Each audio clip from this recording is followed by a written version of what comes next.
Well, hello everyone, hello everywhere, and welcome to the second video on the Happy Station YouTube page. I know the first video that we did was a few months ago, but I was trying to think and trying to get some ideas of what kind of videos maybe we should upload there. So we'll try this one as an experiment, and we'll see how it goes. Now, a few people have contacted me via YouTube and said maybe I should do a question and answer segment, and I thought that's actually a really good idea.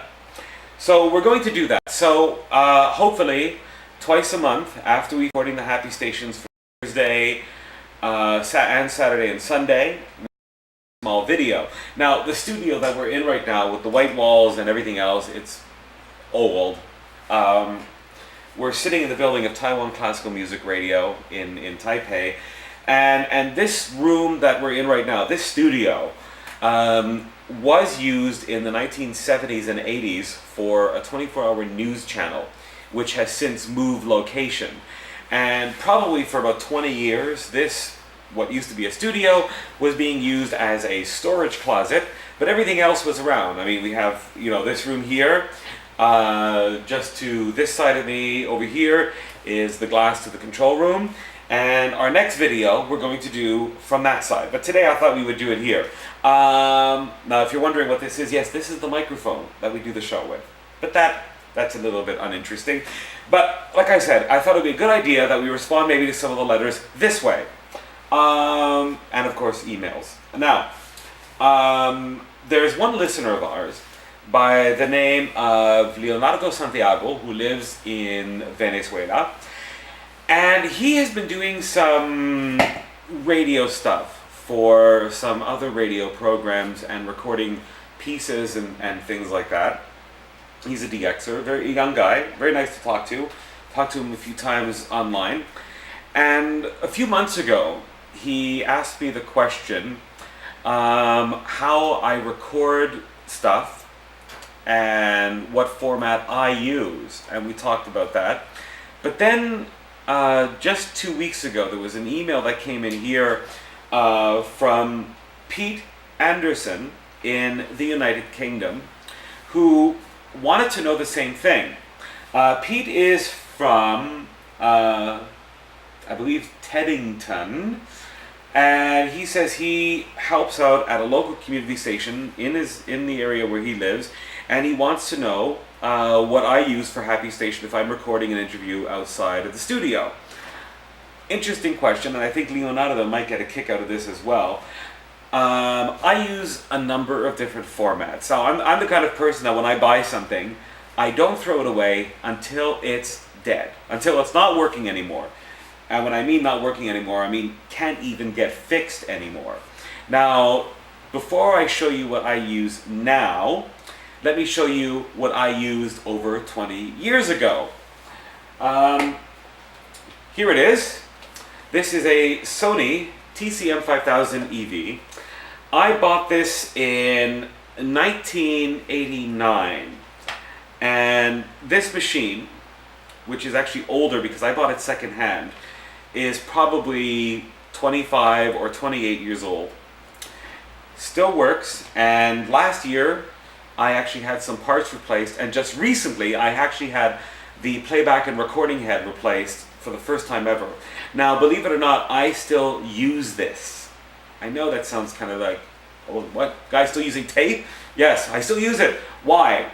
Well, it is reliable, it's built like a tank, and keeps working. And I don't have to worry about accidentally erasing a file. I mean, erasing a tape is one thing, but erasing a file is a lot easier.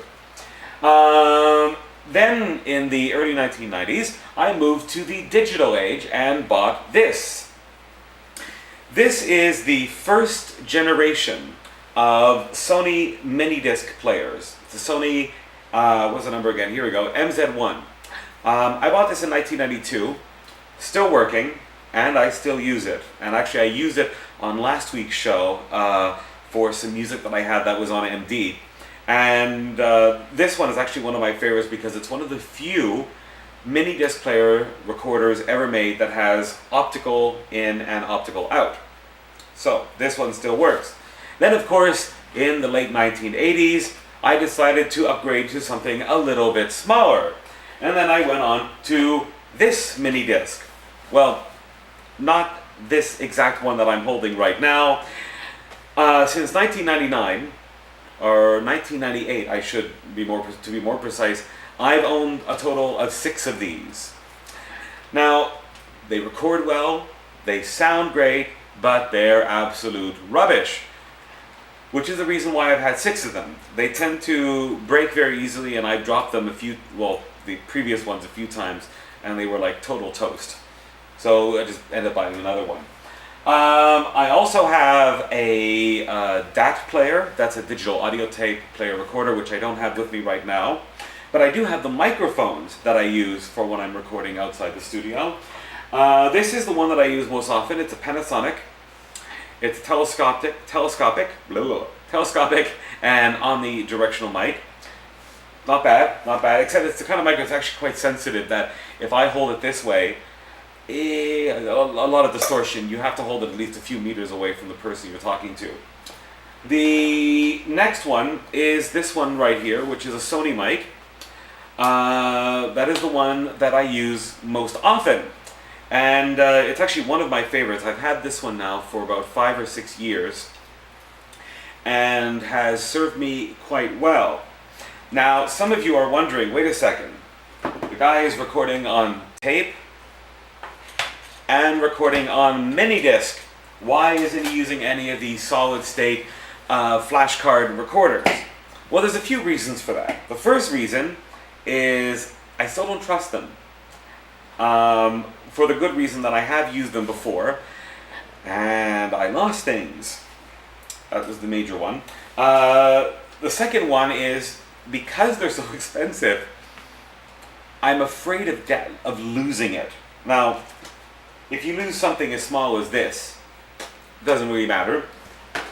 This, it's a little bit too big to just accidentally leave somewhere. And the same goes for this one here. So that is mainly the reason for it. Now, if I get back to these just for 1 second before we end off, Pete does ask me the question like, well, where would be the best place to buy recording devices when doing radio? Well, you can check out the electronic shops in London, or you can actually buy them online, and they're not too expensive anyway. They're relatively priced. Anyway, that was 2 questions, well, the same question from 2 different people. Pete Anderson in the United Kingdom and Leonardo Santiago in Venezuela. So hopefully we'll have more videos pretty soon on the Happy Station Show video channel. And I want to remind you again to do listen in for the contest that we will have at the end of the year. And just so you remember the times, in case if you don't know the times, Thursdays at 1 and 1500 UTC on 9955 kilohertz. The program is repeated at 7 hours UTC, and it's beamed to the west coast of North America on 9955 kilohertz. And then on Saturdays at 10 hours UTC for Tawa, Redwood, and Wellington in New Zealand on 88.5 FM via World FM. And then on Sundays to Indonesia at 1305 UTC. And the frequencies for that, well, there's actually a number of them. We'll get into that on a separate channel one day. Anyway, that's it. That's all.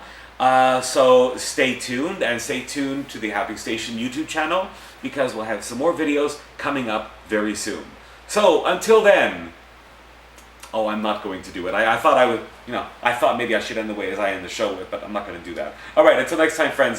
See you later. Bye-bye.